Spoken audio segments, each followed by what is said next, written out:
ചെങ്കളെ നമ്മൾക്കപ്പോൾ നമ്മളൊരു 1/2 കിലോ വെണ്ടയ്ക്ക മേടിച്ചിട്ടുണ്ട്. ഈ വെണ്ടയ്ക്ക നമ്മൾ 4ആയിട്ട് കീറി എടുക്കണോ.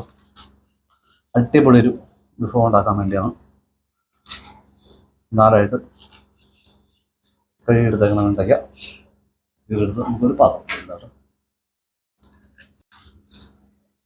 അങ്ങനെ നമ്മൾ വെണ്ടയ്ക്ക കട്ട് ചെയ്തെടുത്തിട്ടുണ്ട്. അരിപ്പൊടി അരിപ്പൊടി എടുത്തിട്ടുണ്ട്.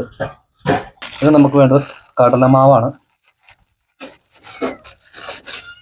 കോൺഫ്ലവറാണ്. പിന്നെ നമ്മൾ ചേർത്ത് കൊടുക്കുന്നതെന്ന് പറഞ്ഞാൽ മുളക് പൊടിയാണ്, കാശ്മീരി മുളക് പൊടി കേട്ടോ.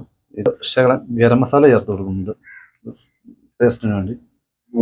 നമ്മൾ ചേർത്ത് കൊടുക്കുന്നത് ചിക്കൻ മസാലയാണ്, ശകലം കുരുമുളക് പൊടി ചേർത്ത് കൊടുക്കുന്നുണ്ട്. പിന്നെ നമ്മൾ ചേർത്ത് കൊടുക്കുന്ന ആവശ്യത്തിനുള്ള ഉപ്പാട്ടോ. നമ്മൾ കുഴച്ചെടുക്കാൻ പോകട്ടോ മാവ്.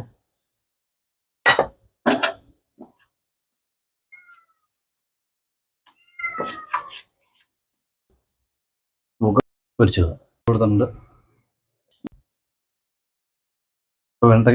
എണ്ണ ചൂടായിട്ടുണ്ട്. വെണ്ടയ്ക്ക് ഇട്ട് കൊടുക്കട്ടോ.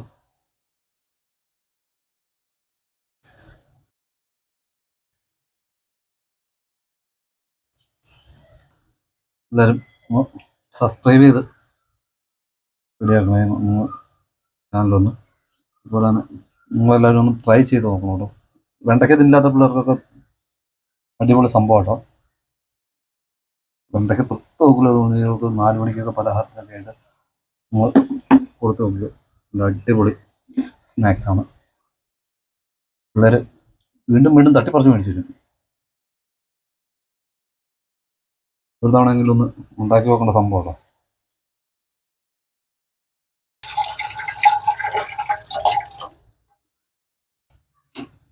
വെണ്ടയ്ക്ക ബജ്ജി റെഡിയായിട്ടുണ്ട്.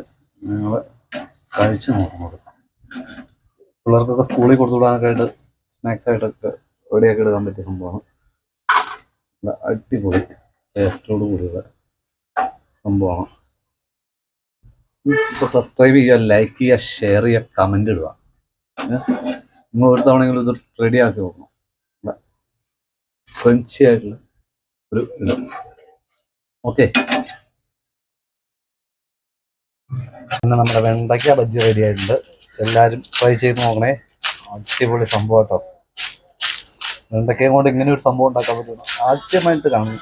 അടിപൊളി സംഭവം.